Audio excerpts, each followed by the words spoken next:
Let's see where we at.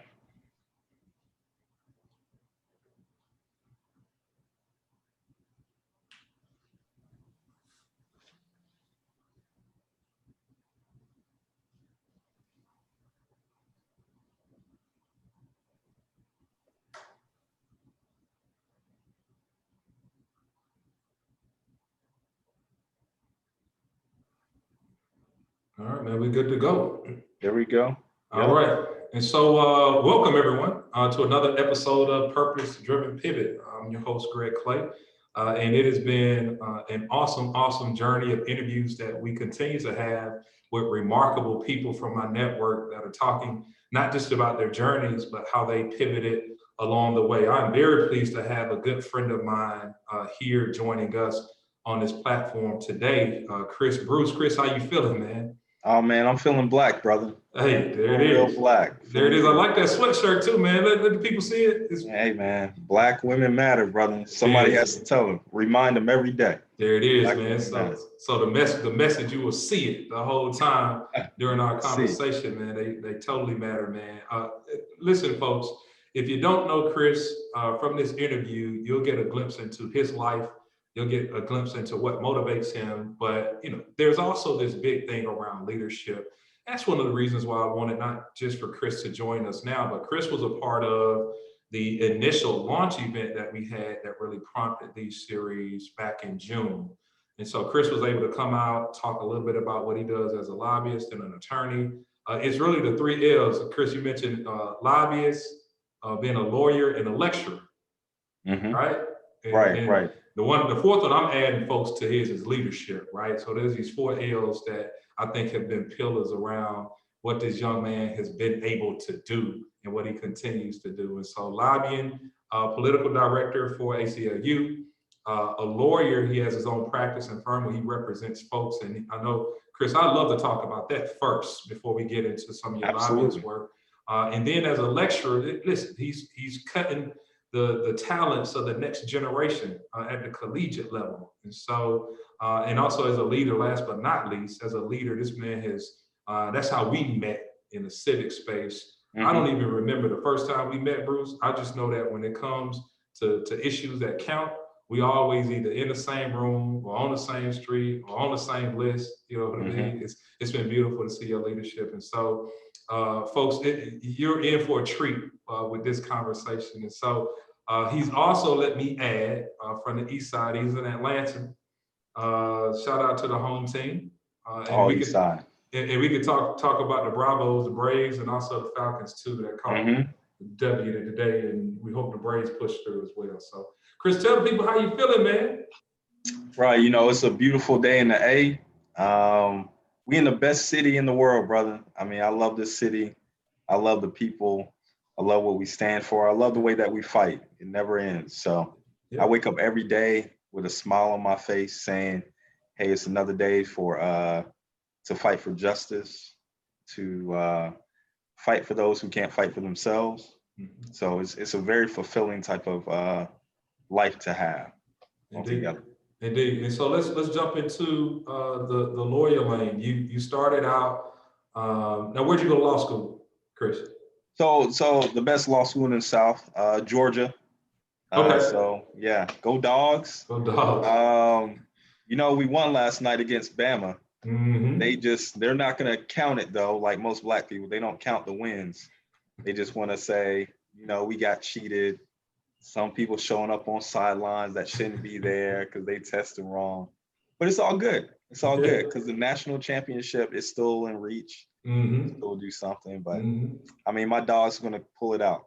Indeed. Yeah. And so, after going to law school, UGA, you come out this bright-eyed attorney, going into practice. And like we mentioned, you do a lot of different things. But how was it being an early attorney then and now in the space that you're in right now, representing people that really, really are in this fight, this policy fight, this day-to-day fight, rumble and tumble that a lot of people are seeing visibly on screen? Oh man, well, I'll tell you what, it wasn't an easy thing coming out of Georgia law. Great school that prepared me for things, but I came out during the recession, which is why all of us have to be very mindful about what's happening. So I didn't have a job lined up. I had to work as a prosecutor. Let me go a little bit deeper into that. I had to interview against 80 other people for 8 slots to be a prosecutor in DeKalb County, where I was a full-time solicitor working for free. Like it was that bad during the recession where they were saying, we have so many lawyers out there who do not have jobs. Wow.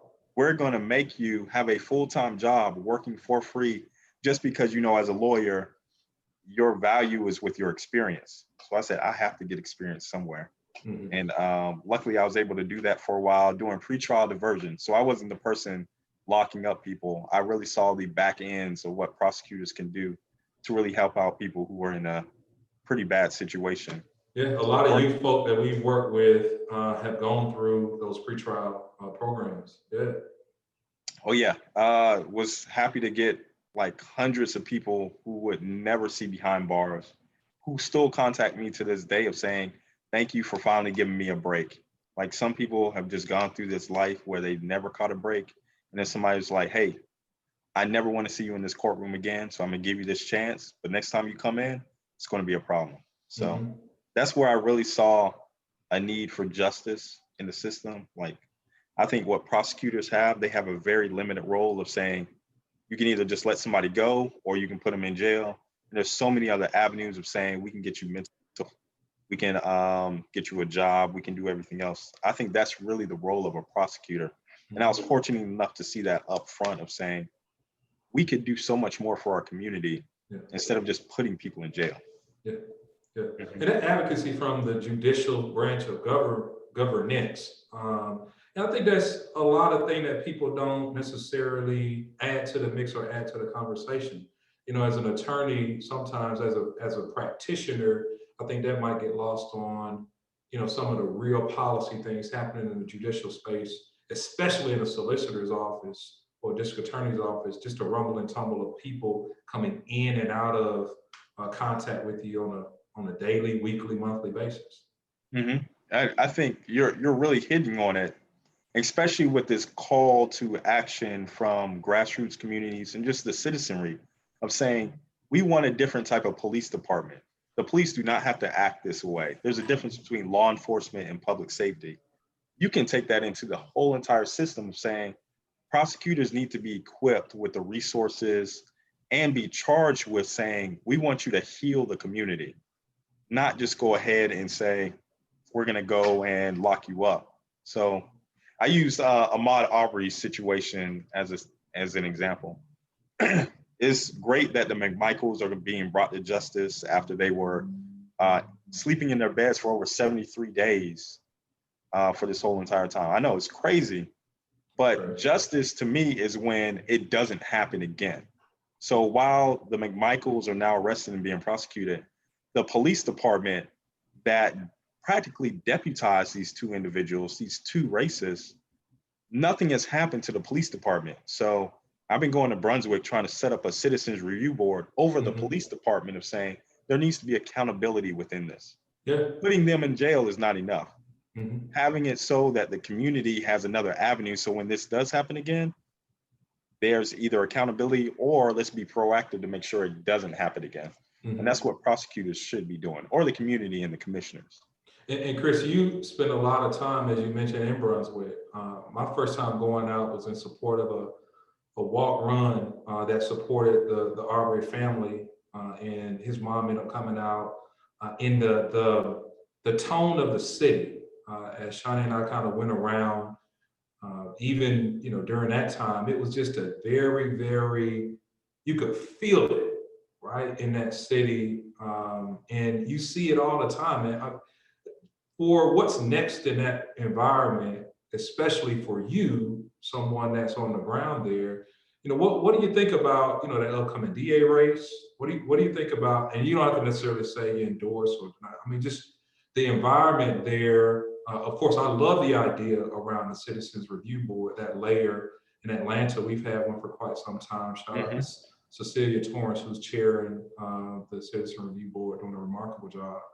Um, you know, tell us a little bit about that environment, man. Well, you know, Ahmaud Arbery was really at the beginning of everything. Ahmaud Arbery was murdered before George Floyd was murdered, before Breonna Taylor was murdered, and everything else. So uh, that happened on February 23rd of 2020. The reason why I know that date so well is because February 26th of 2012 was when Trayvon Martin was murdered. And it's just like so close together. And that was again 2012 when I graduated from law school. So I actually went down to Sanford, Florida with a federal organization, Community Relations Service, to try to bring healing to Sanford. And I was like, this is what I want to do for a living. This is an amazing job where you can actually talk to community groups to say, let's not happen that again. So I had a glimpse back there in law school. But I'm gonna tell you, especially, and maybe you can talk more about it, as a Black man, to know what happened 8 years ago is still happening 8 years later, Right. it's traumatic. So, and I think that's what the people of Brunswick are going through right now. Trauma. Is Ahmaud Arbery is not the first instance where the police did not do their job or has had some sort of problems with it.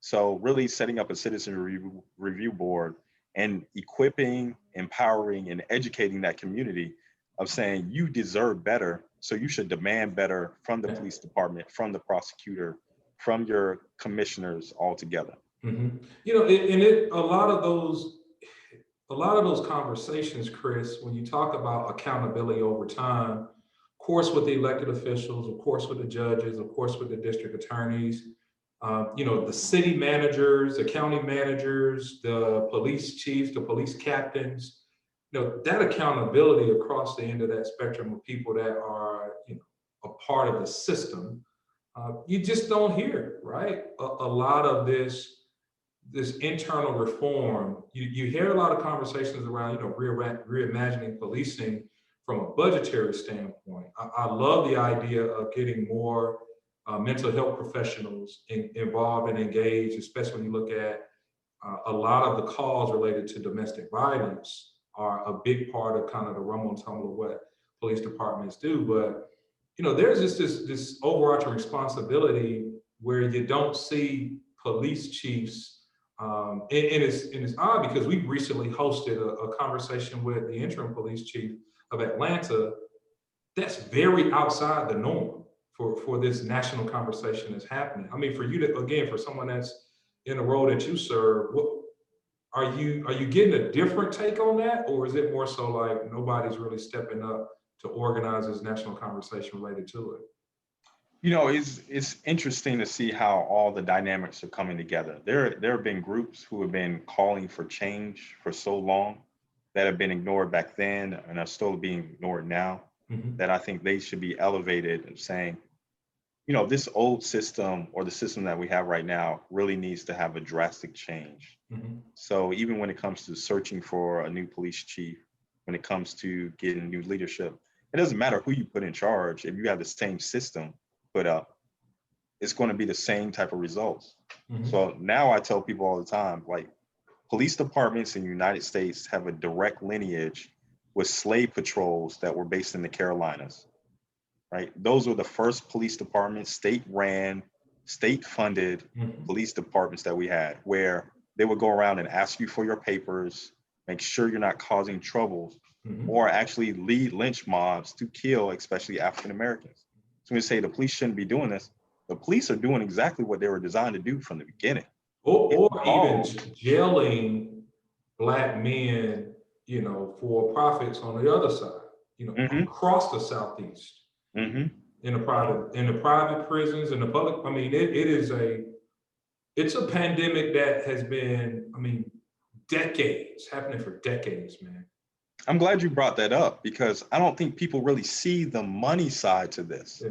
And if you follow the money, and you could probably talk more about it, you'll really start to realize why these types of injustices are happening. Mhm. Some of it has to deal with straight racism altogether, but a lot of people are profiting off of the misery or just giving any type of horribles. I call it the parade of horribles once you get into the Mhm. justice system, because it's just not one thing. It is wave after wave, like a Yeah. parade that you go through just to try to get out. And a lot Yeah. of times you never get out of it. Yeah. Yeah. Yeah. And Well, it's a all lot money of driven. Yeah, well, I'll certainly say from a budget standpoint, from municipal to the state budgets, there is a line item, a revenue line item associated with all of these different types of activities. And when you don't have progressive people, again, in those elected capacities, or you have practitioners every day that say, all right, we do need jails in some instances, right? When it comes from a public safety type conversation.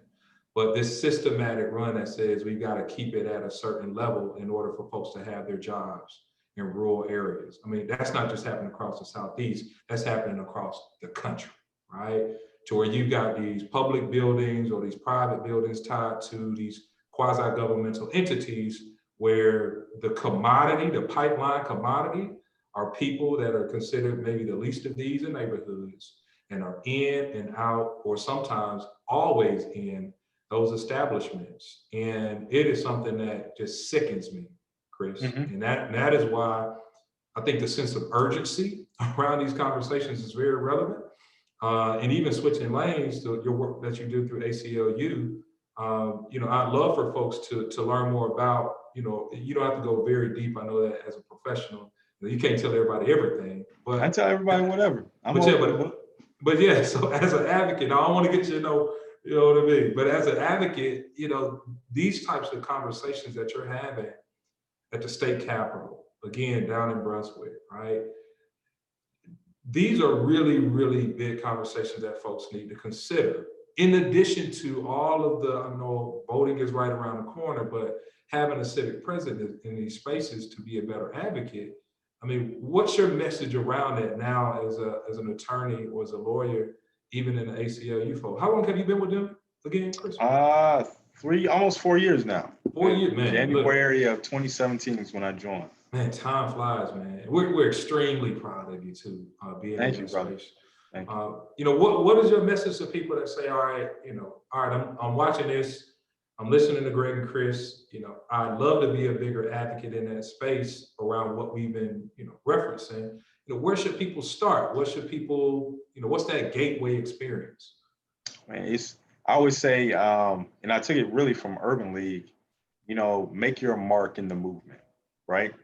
Everybody's not going to do everything the same way, but you have a specific purpose that God has really instilled in all of us, and it's up to us to figure it out. Because you're an amazing advocate too, Mr. Clay, and you do some amazing work in the community. I don't want to be Greg Clay because I can't be Greg Clay more than Greg Clay. So Greg Clay is doing exactly what he needs to do. I just want to be a tool within that of being Chris Bruce. And my tool is literally I love being a lobbyist. I love being at the Capitol. I love talking to legislators and educating them not only on what's the best policy, but really bringing people forth in their constituents who do not know them and saying that this is the way that we are doing things. Mm-hmm. This is the way that we really need to start changing our communities on a statewide level. Mm-hmm. So that's what I'm good at. I'm not a great community organizer. I love doing community organizer, but there are so many people who can do it better than me. And I realized I was going to stop being as much of a full-time attorney when I was like, I'm never going to argue in front of the Georgia Supreme Court. I'm not going to write the best appellate brief. Yeah. I'll tell you what, I know a lot of attorneys who want to be lobbyists who can't do it as well as I can. Sure. So yeah, I know my lane and I play it well. Mm-hmm. And I'm happy to do that. And even mentioning the Lord as a private attorney, man, Chris, I want to publicly say thank you. You're one of those top 3-4 people that I contact as I move around the community. Guys, stop. Somebody's at my door. I don't know. What's up? What's up, man? I'm doing an interview right now. He's doing an interview. Okay, I'll come back. It's my neighbor right there. He always wants. I don't know what he meant. Always, bad, man. No, always serving. This is live. Yeah, they good. Right. And so as a lawyer, man, when I've got an issue, man, and I say, hey, Chris, I'm looking at this certain issue, man. Can you help me? You've been a clearinghouse to take someone's issue and disperse it. Either you're dealing with it by yourself or you're sending it to one of your colleagues, man. I want to publicly thank you because having that resource for me as I move throughout the community, I don't sign you up for everything, but I know that I'll hit your inbox, man, and say, hey, Chris, I got this issue, man. And these people, need help, man. So I thank you for doing that from your private attorney lens, man. So I love doing, it's different boxes that I can do. Again, being an attorney, one, I'm still paying back my law school loans. So I'm going to keep this Esquire thing as long as possible. Like, so, UGA ain't let you slide, bruh, man. UGA is a great school, but it's not the cheapest school. Great school. Right. But it's kind of like everything else. Like you signing up to be a poll worker, that makes a huge difference when it comes to helping people being able to vote. And a lot of people are like, oh, a poll worker is not that glamorous or anything else. But one, the average age of a poll worker in Georgia is 72 years old. So we're talking about the most susceptible to COVID-19. And that was the biggest problem that we had on June 9th. A lot of these people are like, these numbers are peaking. I'm not exposing myself. Yeah. And we shouldn't ask our seniors to do that in the first place. Yeah. So having younger, more experienced and educated individuals at polling precincts, you're not going to do voter suppression. Greg Clay is going to be out front trying to make sure that everybody can vote timely in an easy and accessible way. Mm-hmm. So you stepping up and everybody else who stepped up to be a poll worker, that's another way you make your mark in the movement. Indeed. Man, it has been eye-opening, man. I was talking last night with some friends about just my different lenses that I've been able to put on in watching the political process from a practitioner to former candidate to former campaign person, now a poll worker. It is very, very different than what I thought it was going to be. A lot of mundane kind of tasks incorporated through the day. First off, the day is extremely long, right? Mm-hmm. But then again, we're experiencing in Georgia because of the special elections, more elections during this fiscal year than we typically see. And so it's just been awesome experience up through November. And I've just been enjoying just learning more about that process, seeing the practical application of like the new machines, some of the glitches. When I hear about them, I understand more about them now. And for those folks that are out there being poll workers and signing up, man, shout out to James Hammond, who I know is working the polls as well. And I know so many people doing it, but James is a mutual friend of ours. Every morning, man, before we go out, we text each other like 4:30. Like, hey, bro, let's go get it. Let's go get it. Let's go get it. So let's talk a little bit about you being a lecturer, man. Like this training, the next generation of folks, man. I've had the opportunity to guest lecture at some colleges around the city or really around the region. And it's very different than talking to high school students or middle school students. It seems like all the students are a lot cooler and more relaxed at the collegiate level. Mm-hmm. I like to think that we had a lot of energy in our classrooms down at FAMU, but folks, come in and they chilling and kick back after they get warmed up. It's a different type of, environment. But how's that experience been going for you, man? And for those folks that might be interested in getting into that space, what's your message to them? Oh man, the way I got into the space was I was doing like what you were doing. Like every once in a while, the professor would say, we want to hear from a practitioner, somebody who's really doing the work. So they would bring me in and I would come in, talk. And then there was one person who said, you're really good at this. Let me introduce you to the political chair. He asked me out for coffee and I was like, hey, what's going on? Everything else. And he said, well, we want you to teach for a semester. I said, me? Really? What? But he was like, yeah. He was like, you have a great name. You already have a JD. You're qualified. Why not? And you went to Georgia. And I went to Georgia State. Right. Yeah. Mm-hmm. I went to Georgia State. Mm-hmm. So I was thinking in my head, at a time, I didn't know. I remember being a political science major, but didn't know my direction until I met Professor Dr. Naeem. And he said, you're really good at political science. Like you're one of the few people who's actually going to be able to use your degree afterwards. Mm-hmm. So he said, just stick with it. And he really gave me a guiding light towards what I was doing. So I said, as a Black male, I would love to go back to Georgia State and teach. And that's what I get from my students. I teach a senior seminar. So you're already in 4 years doing this type of work. That's big, and every time that I start a new class, people are saying, you're the first Black professor I've ever had, or you're the first Black male professor I've had.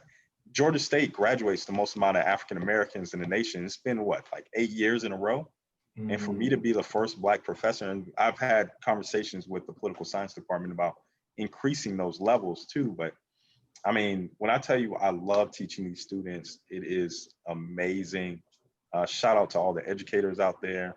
I can never do what they were doing, especially on the high school or middle school level. I just can't. But on the collegiate level, seeing that, you know what it is, when they get that moment, when they get their eye and they get the concept, Oh, it's showtime.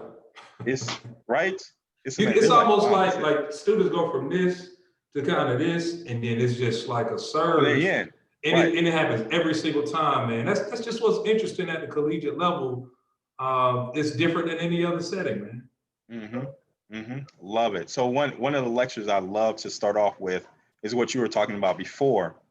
You have a spectrum when it comes to incarceration, where you have some people who are prison abolitionists who don't believe in prisons at all. And then you have prison reformists who are saying we just need to change the system. I'm a prison reformist that wants to be an abolitionist. I don't think that we should lock up people unless they are a danger to the community. Sure. Like, unless you are going to be actively out there causing problems in the community, then you should be, and we've done it before, you can quarantine people or have them on house arrest so they can still work, they can still provide for their family and everything else. We can talk about the penalties, but I don't have to just send everybody to jail. I can do so many other penalties.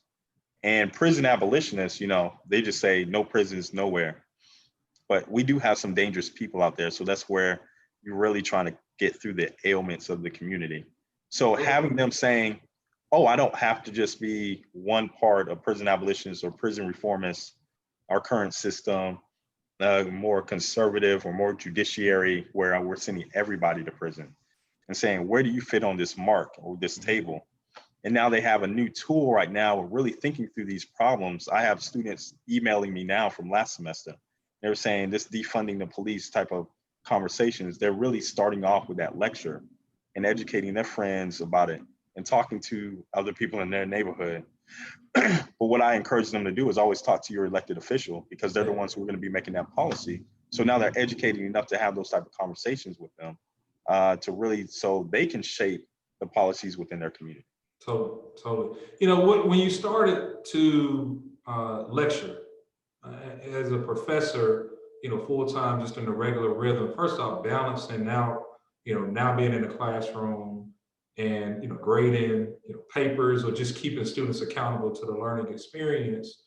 Did that change a lot of what you were doing in the practitioner's world as well? Not just from how much time you had to deal with stuff in that balance, but just the way you started to practice as an attorney or even as a lobbyist once you started teaching? It did. It did. I think it's really sharpened me on both ends, Okay. because being back in the educational space with these new minds, it really taught me to hone how I teach other people outside of the classroom. So a lot of times we talk about legislation, and I only teach things that are relevant, like real world relevance. There are so many classes in school where you're just like, I don't need to know about, well, you do need to know about European history because you need to know about colonizers and stuff like that. But the applications of, there's a bill going down at the legislature about healthcare. Let's talk about what's the best type of healthcare in the process to push it through. And if I can teach it to them and they can understand it, then I know I can teach it to other nonprofit groups or other individuals who are coming down to the Capitol. So it's been helpful for me to, as a practicing lobbyist, to train other people on how to do it, because I normally do it that lecturer type of style. From your conversations with students, and they're some of the sharpest minds in our neighborhoods, right? Or our community. Have you had any like really out of the box policy ideas from conversations where you said, man, let me try this out in the real world, man? Like, has there been any moments like that? Or has this been mostly kind of, theory in the classroom, trying to get them back to reality? No, let me tell you, there's some students out there who are all-stars who I learned from. So sometimes I will literally give them my marker and say, get up there on the board and teach this concept. That's And awesome, bro. yeah, and I mean, but they're so far ahead in certain things, and if you can really tap into them and their talent, I think the sky's the limit. And just trying to be more of a guide instead of anything else. I've been trying to really start off another purpose of myself of learning from younger people and the things I do because they have so much to offer. Yeah. You know, when I was coming up, I didn't have an iPhone or anything else, but now people have so much information at their fingertips. I can learn from younger people when I can learn from older people now because they're taking such a different path or route. Yeah. So no, I've tried some of that stuff. Um, I wanted a quick story. Now I'll keep that when we get to being a lobbyist or something. So I'll keep that. But yeah, I mean, the students that I teach have taught. You know, there's some that just come in for their class or their Yeah. grades and attendance, but there's others who they get it, and now they are having the best internships. I just got one of my students told me that he just got accepted into Harvard Law School, and I was like, this is incredible. So, and he was like, thank you for signing my letter of recommendation and everything else. So those are the most gratifying moments. In this, this spirit of advocacy, of course, the scenarios are a lot different now.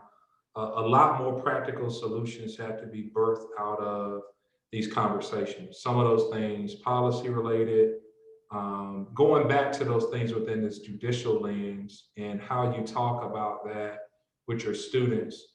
What are some of the newer ideas or concepts that you're kind of toying with or thinking through now, as you see more young people that are getting involved and getting plugged into the process?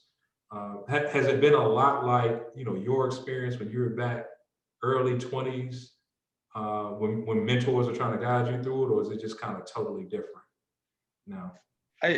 That's a good question. I would love to ask one of my students, like how they view me and perceive me going through this, or like teaching and everything else. Um, Again, I try to be pretty hands-on with my students so I understand your question correctly. So when they're going through things and I'm going through things, I try to make things so relevant to what's happening at the time. For example, House Bill 481, which was the abortion ban bill that happened in 2019. Um, I was lecturing at that time and I was saying this is about women's reproductive rights, the difference between reproductive rights, reproductive justice, how you can form or shape policy, what it's going to take for this bill to pass, how many votes, who are the hotspot voters, and kind of going through that whole entire political process. And Hmm. you saw some people who literally became advocates at that time, Yeah. saying that I'm going to make a toolkit, I'm going to talk to my state senator or my state rep, um, and let them know my opinion based off of it. I don't try to um, really try to push anybody a certain way. I Yeah. really just try to open up their minds of saying what you hear in the media is not everything that you need to hear. Because I truly believe political commentators is fun and everything else, but I think if we educate people, just give them the facts and they can make up their own opinions so they can take that and really work out whatever they need to in their own communities. Yeah, yeah. And that educating people, it even in seasons like these where we know a lot of dollars and resources go towards not just towards individual candidates, but the rhythm around, hey, voting, voting, voting, making sure you Mhm. vote. The conversation having a broaden around, a lifestyle of voting, right? To say every time that there's an opportunity to vote, I'm voting, right? Mhm. Because I understand the power and the process in that. It'll be interesting to see how, from the outcome of the election happening next month, how people will stay engaged, how people will stay active, how folks, think back to, the first time President Obama was elected, how you had this big surge. And after that surge, you kind of saw people kind of, you know, disengage from the process. But there was still, because I was still young and running around, very civically active then, there were still people that got involved and asked a lot of questions and educated themselves to become more civically engaged. You think that type of stickiness is going to stay now, no matter the elections or the results, Chris? And I hope so. I hope all this is not in vain and everything else. And I know, like you're saying, like you're someone who's civically engaged. You're someone who you're going to be doing this after the election. after the next election and everything else. So I tell people all the time, voting is the least of things that you can do. Like if that's the only thing you're doing is voting, you're doing a disservice to you and your community. Start getting more engaged in everything else. Though I love history and the ramifications of history in our thing. So the 1870 election, when Black people really got the first chance to vote, that was, again, well, it was a trailblazing mark, but that was the highest amount of African Americans that was ever elected in the country at one time. You had over 2,000 elected officials that we know of, because Black men were able to vote. Black women still weren't able to vote. Some did, but Black men were able to vote. And we sent people to Congress during Reconstruction. We had locally elected mayors, officials. These were slaves now. These were former slaves who weren't supposed to be able to read and write. But then, due to voter suppression laws, Jim Crow laws, Black codes, that the amount of people that got elected like significantly decreased to where those numbers didn't get back up until 1992. So yeah, from 1870 was the peak of Black elected officials, and then you didn't hit that peak again with those same numbers until 1992. Yeah. And then going back into 2008, when Barack Obama was on the ticket, you had an influx of African Americans voting. And then the peak got to in 2012, where you had 66.6% of the voting population for Black people who actually did vote. We don't know what's going to happen. And well, we know in 2016 it went down again. So in 2020, let's see what happens. But it's like the civic engagement. When President Obama was on the ticket in 2008, I jumped on a bus at 4 a.m. I paid to jump on a bus at 4 a.m. to go knock on doors in South Carolina. But that's somebody who, that's why we need leaders that instill stuff like that. I had no idea what I was doing, whatever. I just said, I believe in this guy. And I don't know if we have those same type of leaders right now that we say, we really believe in them and we want to follow their plans. But if that's not the case, then what I see and what I'm sure you do, you need to be that leader. You need to be that person who is actually taking those steps. And it's not, you need to be the leader in front of the camera, or the newspaper getting quotes or anything else. You just need to see it and get it done. Yeah. And that's what I always believe. The real work begins when the cameras leave. Yep. Yep. And that regular rhythm, to your point of conversations, especially, from brother to brother, of course, our listening audience and watching audience is diverse, right? We're as two Black men talking, when I have those conversations about not just voting and being politically engaged, but also being civically engaged, it's a very tough hill to climb, to be very transparent with you, Chris. I'm even working on something for next month to probably start a few roundtables around, Black male perspectives related to civics, because it is a very thick conversation. It's a part of my advocacy loop. I know it's a part of yours as well. But when it comes to the dynamic of our communities being healthier, both in a tangible and intangible way, it's a really thick conversation around Black men voting and Black men being civically engaged. What's your message? That you, I'm not kind of putting you on the spot. I mean, what's your message to brothers that aren't necessarily wanting to come out and vote, man? Because it is very thick. Oh, you really want to go there, brother? I mean, that's a. I'll share mine. And this is again, this isn't a PG platform. We can talk about whatever it is that I like to, because it's my platform, right? But my conversation with folks that aren't civically engaged, in the spread of elected officials, shout out to Empower. The Empower app makes it so easy for you to just go to your phone. And I say, look, pick one to just send an email to call, to get to know, right? Because it's showing your school board members, your city commissioners, your city council persons, your mayor, all of those different things, Chris. And, my challenge to men of color, Black men especially, is you got to get in the game and get to know who your elected officials are. They don't necessarily always have to know who you are. They may know you by face, just by a regular rhythm of being on a Zoom call, or being a present at a community meeting when things kind of get back to being in person. But the only way to really change this dynamic of what we're seeing systematically on the judicial side, executive side, and especially on the legislative, is for brothers to get involved and get engaged, Mhm. and really, really have candid conversations, not just on their street or on their blocks in their neighborhood, but also when it comes to, more brothers running for elected office, and saying, hey, I want to be involved in this process, because even if you aren't, there will still be policies, procedures, dollars and cents being allocated or not allocated to the things that matter the most. And like I said, Chris, it has been very, very thick. Get a lot of pushback. Get a Mhm. lot of pushback when it comes to just folks being civically engaged. While anything can be intimidating, right? Still trying to prove this point, and having candid conversations about it is something that's been very, very uphill. So I thought you were going to take it someplace else. That's why I was saying it was going to be a icky situation. But and I'll get to that. In my I opinion, can can be it is on a highway, right? But it's different lanes to it, right? right, right. But we going 100 miles per hour on that highway in all lanes. And we should. And I echo everything that you say. I still want to push and challenge people because I know brothers can't step up to the plate and do it because we've done it before.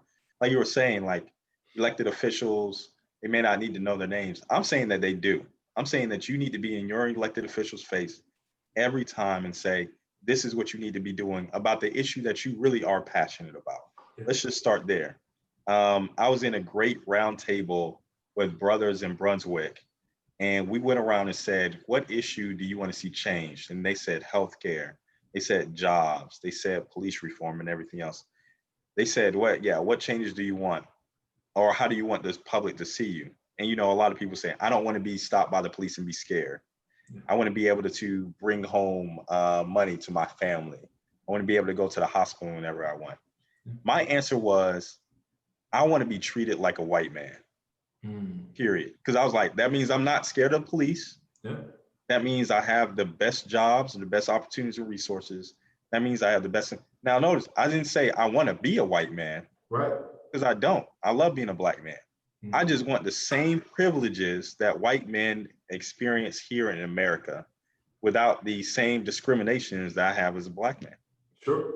period. And within that comes access to power and resources and education to make sure that I can be civically engaged with saying, I need changes in the potholes. I need changes in the education system Mhm. in my neighborhood. I need, better access to healthcare. That's what they experience. Why can't we experience the same thing? And it goes back to your call to brothers getting engaged, because we can in our own communities make that difference.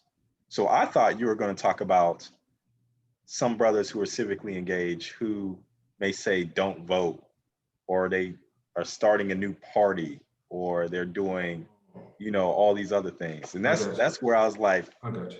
I mean, you want to Well, talk, well, but well, I'll tell you this, so, as of recent, when it comes to conversations, just thinking about voting in this election cycle, for me, the hardest offense should be before the primary.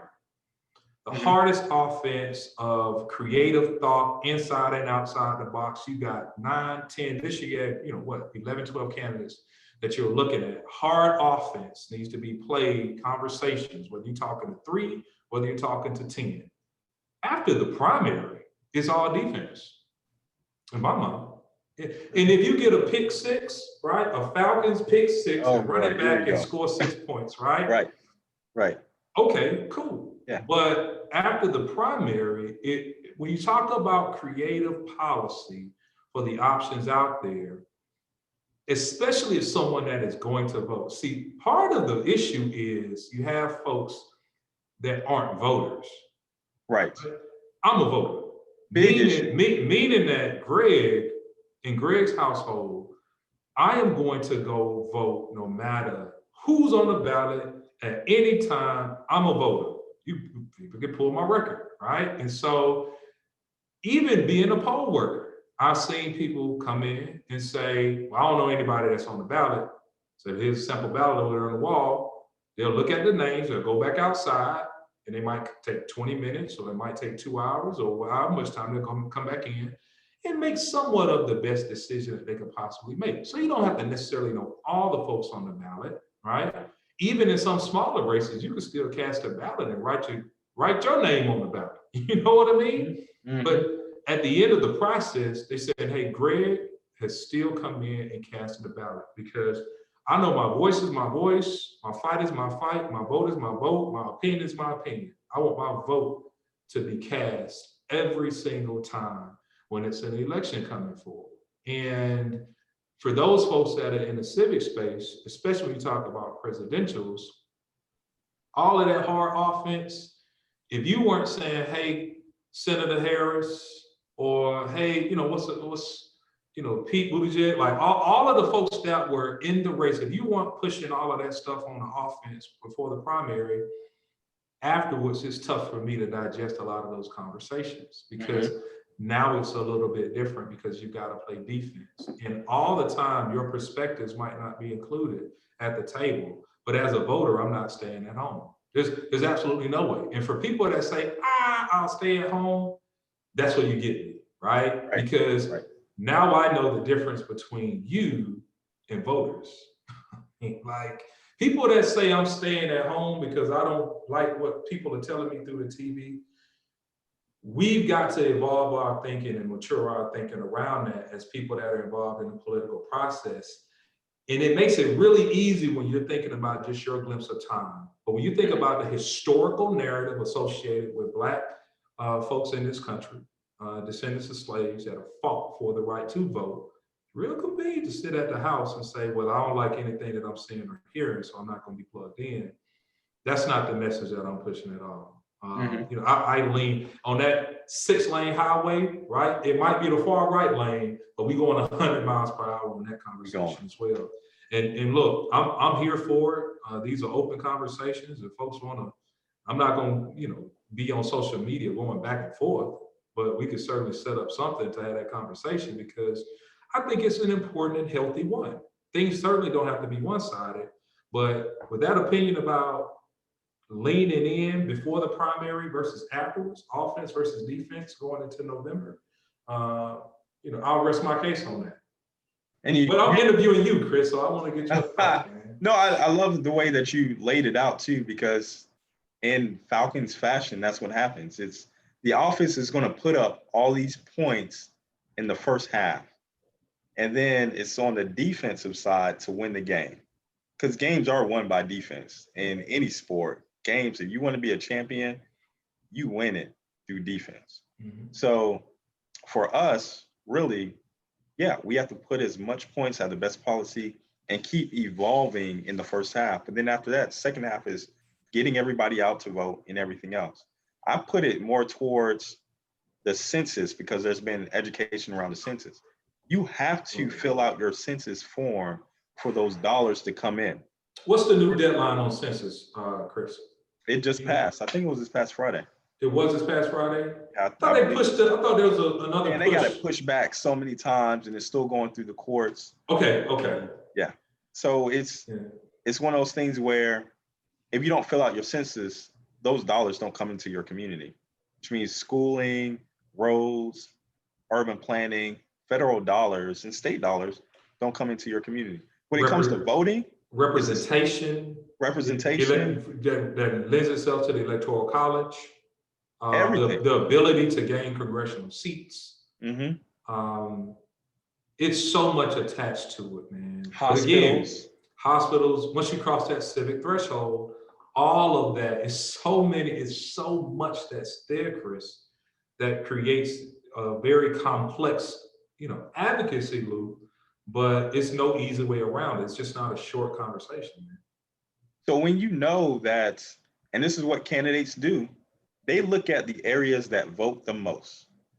And in those areas, they look for, if this area votes the most, I'm going to label my policies toward this area. So I'm going to make sure they have the best roads. I'm going to make sure they have the best schools and the most funding and everything. Because I know they're going to vote for me back in office. Those areas that don't vote, they get ignored all the time. So when I'm saying when you're not voting, you may not even have to vote for those candidates, but a candidate's going to see, hey, a ballot was cast here. I need to pay attention to this individual, or I need to pay attention to whatever. And if they voted for somebody else, my opponent, I need to go ahead and figure out how can I swing them over to my side. So you can't just ignore anybody. So it's really about the only person that loses from not voting is yourself.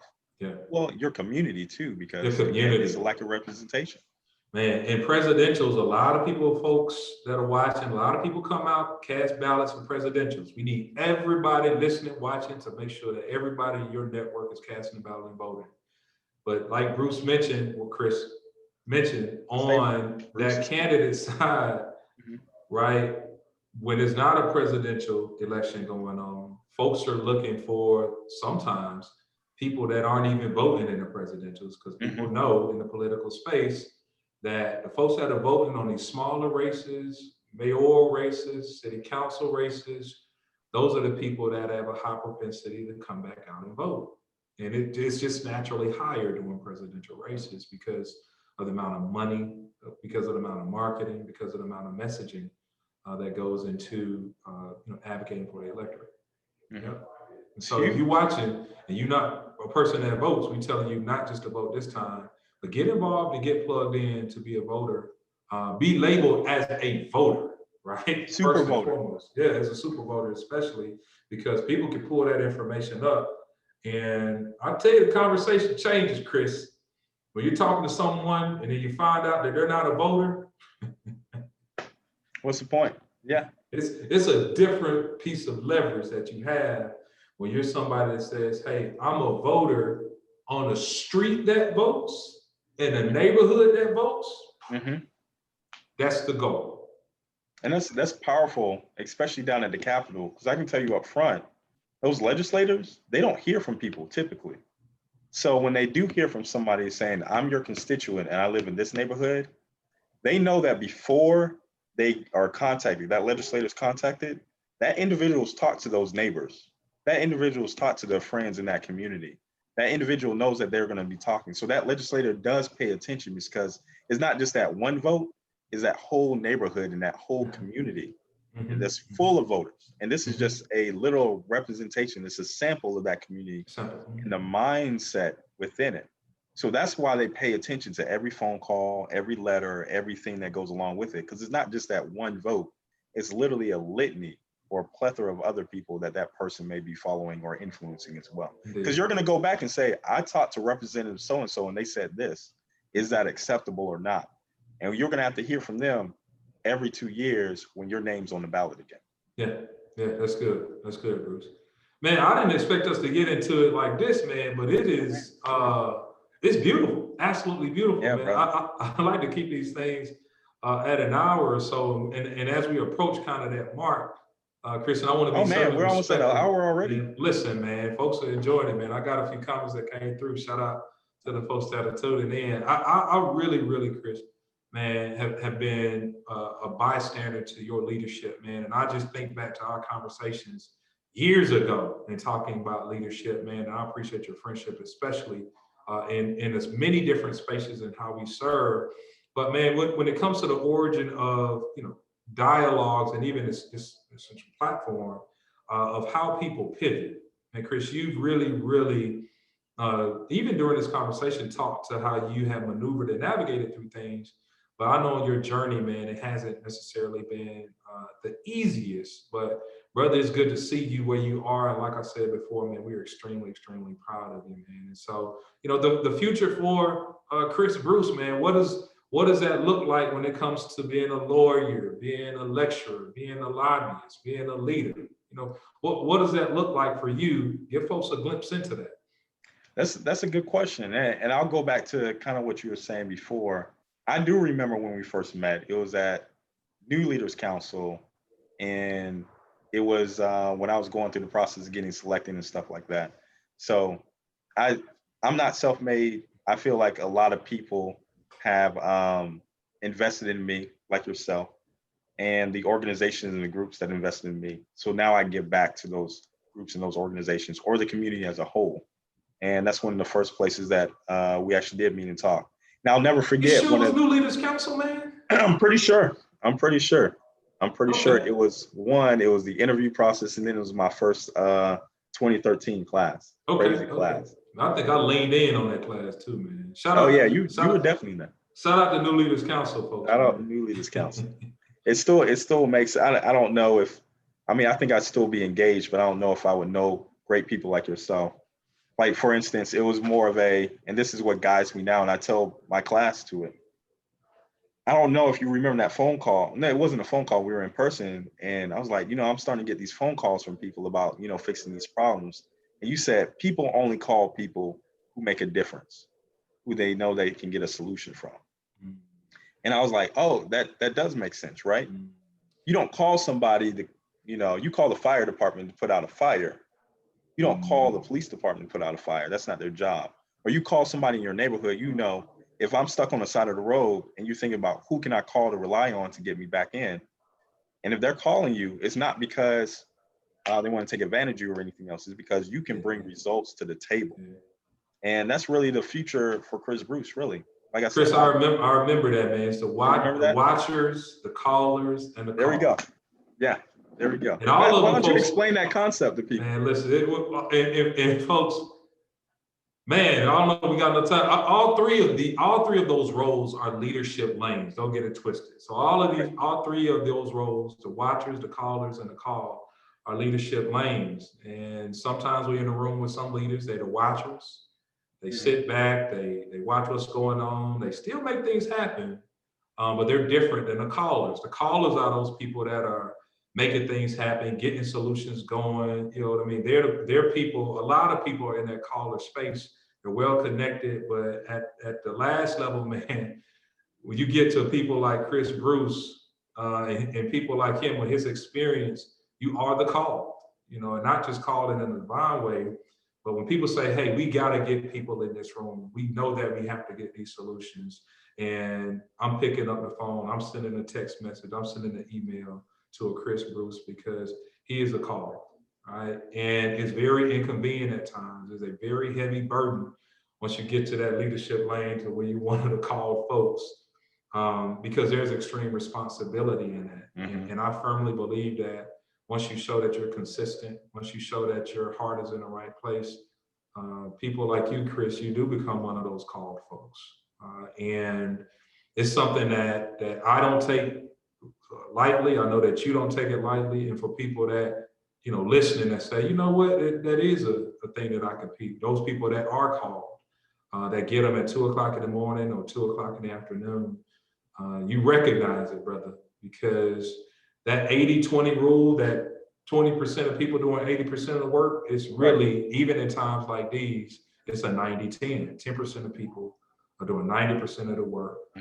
And even a small lane of those folks are in the call. And it is certainly something that, it's something that God is in, brother. But you've been doing a remarkable job in what you've been leading. Shout out to the Urban League as well, man. I know you mentioned the Urban League earlier. That's another organization that Atlanta wouldn't be Atlanta without that group there, man. And so folks that are leaning in.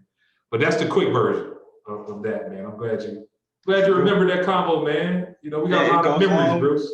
But there we go. That's what I'm saying. It goes along with everything else that happens, like Jay Bailey talking to people and everything else, investing in people, because you're really growing up the next crop of leaders. And the more talks you do to this next generation, it's really going to change. So you never know who you're talking to at times. And the type of, like you said, you've made an impact in my life and me becoming a leader in the community. So I appreciate the things that you've done. And hopefully I can do that with other people as a lecturer, as a lobbyist, as a lawyer all the time. So I love what I'm doing. And as a leader. Do it more. And as a leader, especially as a leader. Well, you're going to be doing more, man. The more people continue to talk about Chris Bruce and see Chris Bruce, whether you're in front of the camera or when the cameras leave, you've been consistent, and we're all, like I said, extremely proud of you, man. Any last thought as we sign off a purpose-driven pivot, man? With any last thoughts that you have for folks that are tuning in now, will tune in later? You know exactly my last thought. If you're going to go vote, go early vote. Make sure you just go. I would suggest voting on like either Tuesday or Wednesdays when the lines are not as big. Stay away from the Friday before the election or that Thursday before. And if you're going to vote on November 3rd, God bless you. Pack a snack, pack a lunch, pack whatever, but go vote. These are the times where leaders step up. And the way that we're leading right now is by voting. You want to be a dollar level leadership, be a poll worker, do something This is the time that we're going to look back on 2020 and say, what were we all doing? And I know you're going to say you put everything on the line. This is the championship game. It's a Super Bowl. Let's go out and win. My man, let's go out and win. Yes, There you have it, folks. My man, Chris Bruce, man. You've been doing a lot of things for a lot of people, man. Keep doing what you're doing. We didn't get a chance to talk about the Falcons or the Braves, man, but as hometown guys, maybe next time. We got to win today. I didn't want to win, but we got to win today. That's you didn't even see that coming, did you, brother? I did not. You didn't see. Hey, loyalty, brother. I'm a very loyal person. Hey, man, I'm not a Falcons fan. Look, it's good when the home team wins, but look, man, it's been 30 plus years in the making. Like, they've been breaking my heart, my brother. Breaking my heart. It hurts, yeah. Yo. But it's good, though. You got it. I love this city, no matter it's going through good times or bad times. It's like I love these Falcons. Braves going to win today, too. We're going to close it out tonight. Shout out to the Braves, baby. Let's get it done. Go, let's get it done. Let's do it. All right, man. Keep getting it done, man. We love you, man, and we'll see you soon, too, brother. All right, thank you for the opportunity. Indeed.